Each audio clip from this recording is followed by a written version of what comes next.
intersectionality is really important when it comes to supporting neurodivergent individuals. Oftentimes, neurodivergent interventions, to me at least, have been viewed in like a very white lens instead of taking into consideration the fact that different minorities have additional challenges or challenges that white and neurodivergent individuals don't face on a day-to-day basis, including racism and discrimination. Hello, everyone, and welcome. I'm Gilda Evans, bringing you the Autism Resource Podcast. This podcast and the ARP website are your one-stop knowledge and resource base for autism and much more. I'm very pleased to have Ben VanHook as my guest today. Ben is an expert on the autistic student experience. He has spoken at Stanford University and has been featured in the media, from PBS programs to features in the New York Times. He has authored articles for the American Psychological Association and advised groups from the Open Mainframe Project to Partners in Promise. Ben is currently a master's student studying public policy at George Mason University, with the hopes of reforming employment and education policy to make both domains more inclusive for neurodivergent individuals. Welcome, Ben, and thank you so much for taking time to join me today to discuss your personal experience, specifically what it's like to be neurodivergent and adopted. Yes, thank you so much for having me on. I look forward to speaking with you and discussing this journey. So to begin with, can you tell me about your adoption story? Yep. So I was born in Harbin, China, which is a location underneath Eastern Russia. And my story actually starts out with my abandonment. My biological parents abandoned me at 6 months old in a train station in Harbin, China. I was taken to an orphanage where I was orphaned for about a year and a half before being brought to the United States, where I've lived my whole life up to that point.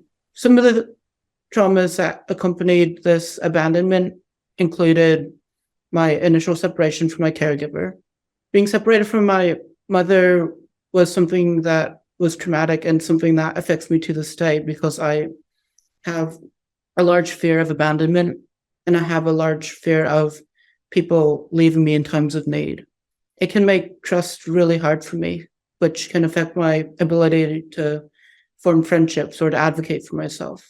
Another trauma that accompanied my abandonment was that I had to assimilate to a totally different culture, and a culture that may not have been the most supportive of Asian American people at the time, or minorities in general. So it was a long, difficult process to kind of get to where I am today, but it's one in which I've learned so much about myself. I've been able to grow and develop, and I've been able to adopt this global mindset towards change, which has helped me in my advocacy career when I'm advocating for different marginalized populations.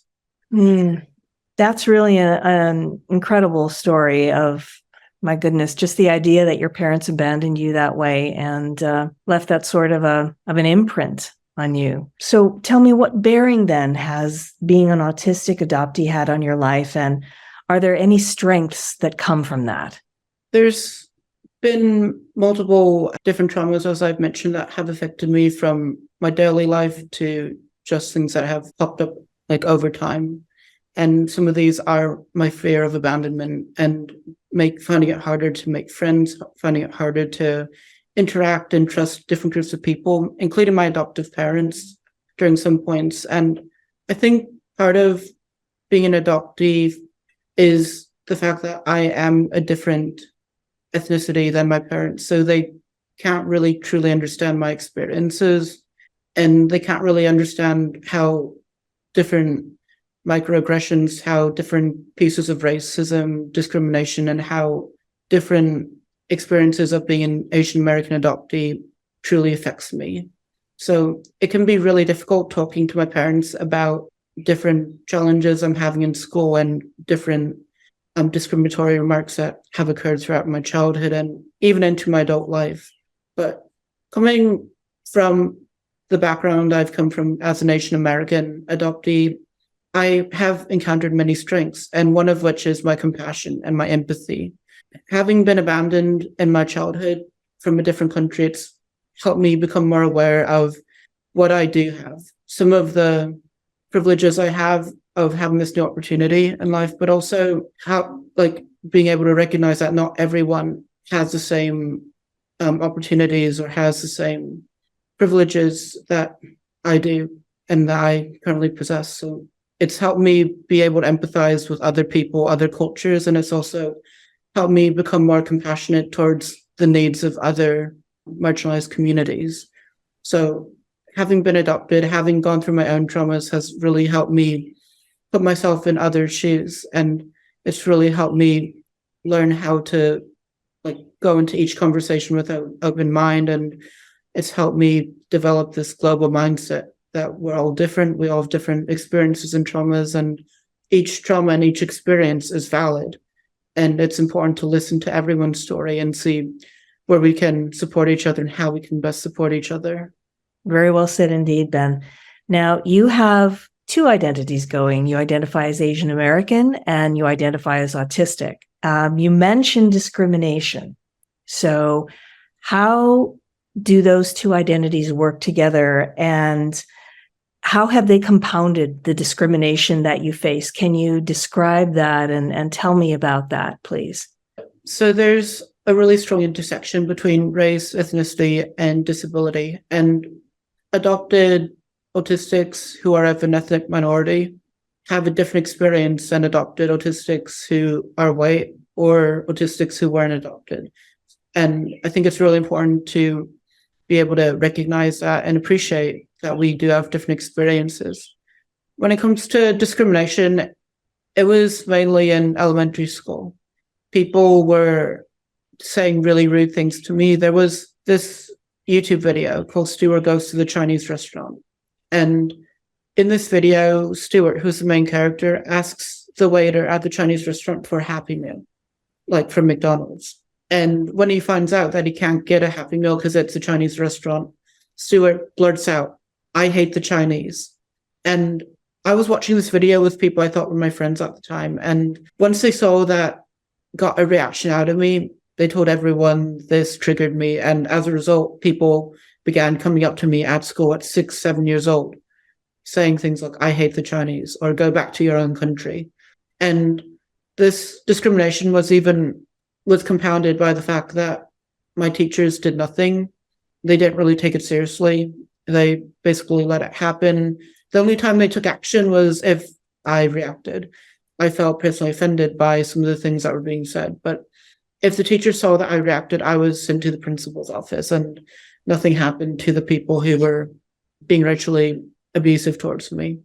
How that affected me in my personal life was that it made me feel really uncomfortable in this learning environment. I felt really unsafe going to school, and I felt like I couldn't learn because I was in this unsafe, toxic, discriminatory environment, which affected my learning. It made me scared because I was not sure what people were going to say what day. I wasn't sure if I was going to be physically assaulted because there were like physical altercations at some times.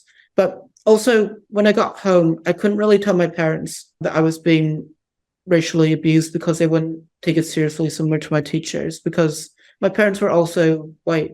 How this interplays with my autism is that my parents would always tell me that I'm being overdramatic.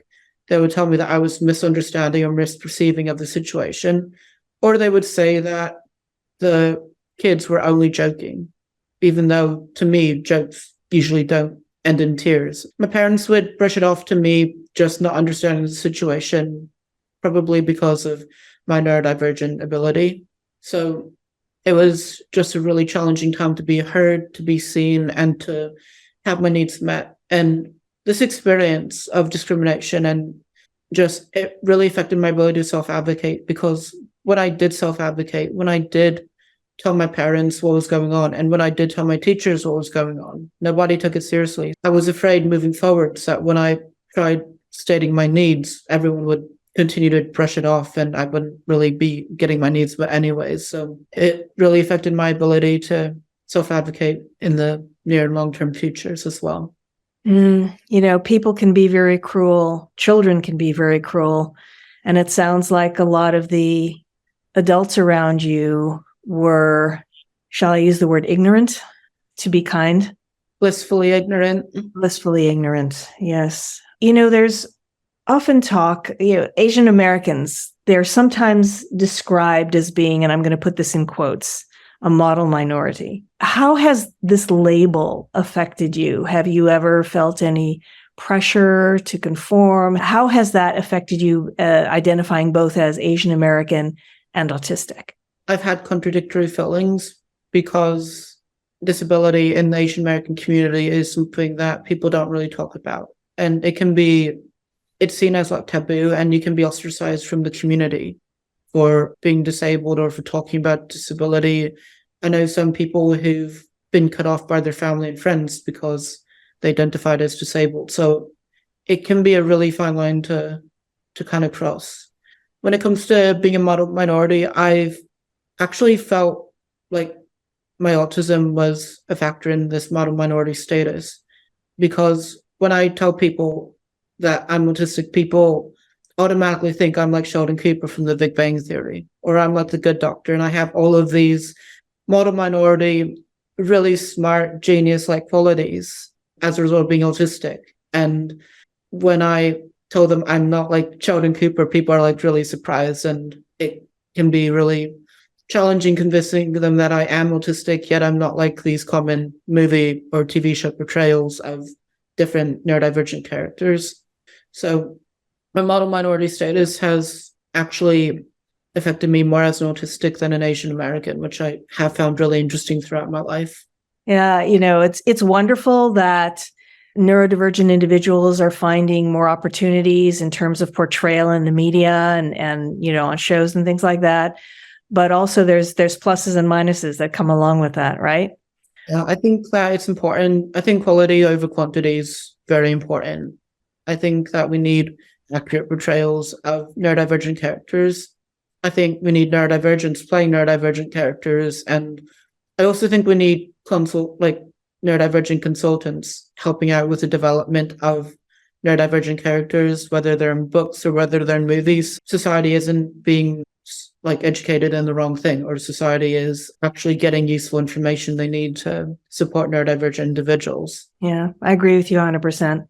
So is there anything that we haven't talked about or that I haven't mentioned at this point that you would like to bring up with regard to the subject matter, or that you really think it's important that our listeners know? I think it's really important that listeners come away with the knowledge that intersectionality is really important when it comes to supporting neurodivergent individuals.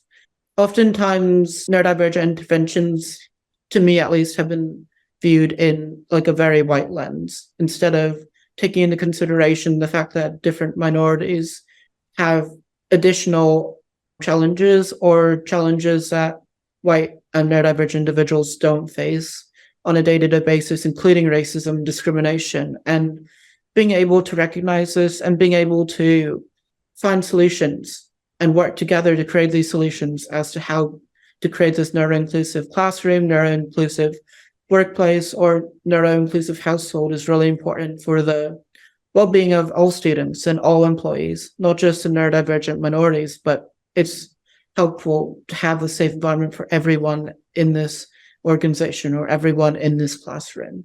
So recognizing intersectionality and how it interplays in a neurodivergent minorities' life is really important when it comes to looking at supporting neurodivergent individuals as a whole. Then how can our listeners find out more about your advocacy work for this community? So I have a LinkedIn account at VanHook. That's BEN space VANHOOK. I'm also on Facebook by the same name, BEN space VANHOOK. All right, wonderful. Well, thank you, Ben, so much for your time and for sharing your story with us today. Yes, thank you so much for having me on. If you like what you hear, please subscribe to the podcast. You can find it on Apple iTunes, Amazon Music, Google Podcasts, Spotify, and other popular platforms. Don't forget to follow us on Facebook, Twitter, and Instagram. And you can always access us and other great resources on our website, autismresourcepodcast.com. I want to thank our listeners for spending part of their day with us. This is the Autism Resource Podcast, and I'm Gilda Evans, reminding you to take care of yourself and that special person in your life.